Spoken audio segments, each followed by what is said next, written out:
Voilà, vous avez vu ses yeux sortir, c'est normal.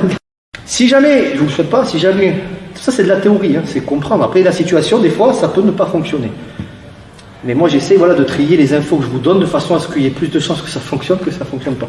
Si jamais vous tombez sur quelqu'un qui est alcoolisé, qui est drogué, qui est con, ça va avec, je plaisante, qui est drogué ou alcoolisé, il se peut que les coups, ils les sentent pas. Bon, un doigt dans l'œil, c'est un doigt dans l'œil, hein. Il va pas voir. Mais il va peut-être continuer le gars, hein. Ça peut arriver. Hein. Ce qui fonctionne très bien, enfin ce qui a des chances de fonctionner, c'est l'asphyxie. Eh Daniel, viens. Tête d'alcoolo là, viens. Je déconne. Voilà, si c'est un alcoolique ou quoi, ou j'en sais rien, attention, ça dépend. Un alcoolique en général, il y en a, ils tiennent pas debout, dodo. Mais je veux dire, il y en a, ils ont l'alcool mauvais, ils sont encore conscients les gars, ils vont vous attraper, vous allez les taper, voilà. Même si des fois on leur plante des trucs dans le bras, ils peuvent se prendre un coup de couteau, les personnes, parce qu'en plus il y a l'adrénaline qui fait son travail. Ben, le mec, il va avoir 3 coups de couteau là, il va avoir le couteau encore dedans, mais il est encore là. Après, il ira pas bien, c'est sûr. Mais, donc voilà, je schématise en rigolant un petit peu avec ça, mais il faut savoir que sous alcool, la personne sous drogue, c'est dangereux. Pour ça, nos amis les policiers, on les critique, mais il faut y aller sur le terrain face aux autres. Bref, surtout qu'eux, parce qu'ils peuvent être vite filmés aussi. Donc ils n'ont pas le droit de casser de la jambe et compagnie. C'est pour ça que mes techniques, j'essaie de les épurer pour que ce soit bon pour tout le monde. Bref, si jamais j'ai Daniel qui embête Aurélie, tiens, nouvelle venue, je vous présente Daniel, alcoolique notoire, il vous embête, voilà, il est drogué, le mec il est lourd, soit il vous tape, soit bah, tu l'attrapes les mains, tu la secoues doucement, voilà. Si moi je veux porter assistance à quelqu'un, à Aurélie, ben, je vais essayer donc il y en a qui vont essayer de taper, bien sûr en tapant, voilà, il y en a ils ne sentiront peut-être pas. Si vous touchez les parties respiratoires, c'est-à-dire, regarde devant, je vais doucement.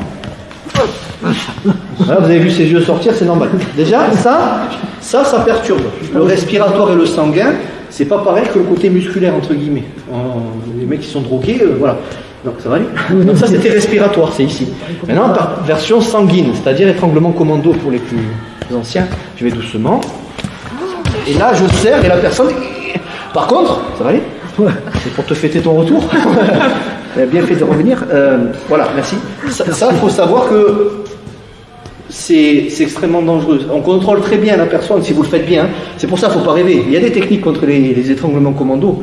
En 3 secondes, si vous n'avez pas l'opportunité de taper ou de dégrafer, vous y restez. Hein. Si le mec il s'y connaît, de toute façon, c'est trop tard. C'est pour ça, essayez de ne pas vous faire encercler inutilement ou au moins rentrer les épaules. Il y a des techniques qui existent sur les étranglements commando. Mais si le mec il s'y connaît, pareil sur les attaques couteaux, il s'y connaît, on va tous morfler. Hein. Voilà.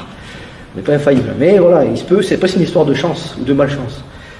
Mais pensez que si quelqu'un, voilà, il est un peu trop costaud, vous dites, tiens, celui-là, il a les yeux, la pupille un peu trop dilatée ou trop rétractée, il n'est pas net, quoi. Surtout s'il y a de la poudre blanche ici, dans la moustache, vous vous dites, oh là là, ouais, je plaisante, mais voilà, si un jour vous devez sauver votre peau ou celle de quelqu'un, vous tapez sur la personne, toutes vos forces, le mec il sent que dalle, pourquoi pas essayer de l'asphyxier, pourquoi pas. Si tu souhaites aller encore plus loin, à savoir décupler tes connaissances en self-défense, devenir confiant et efficace en situation réelle, mais ce que je t'invite à faire, c'est à cliquer juste ici.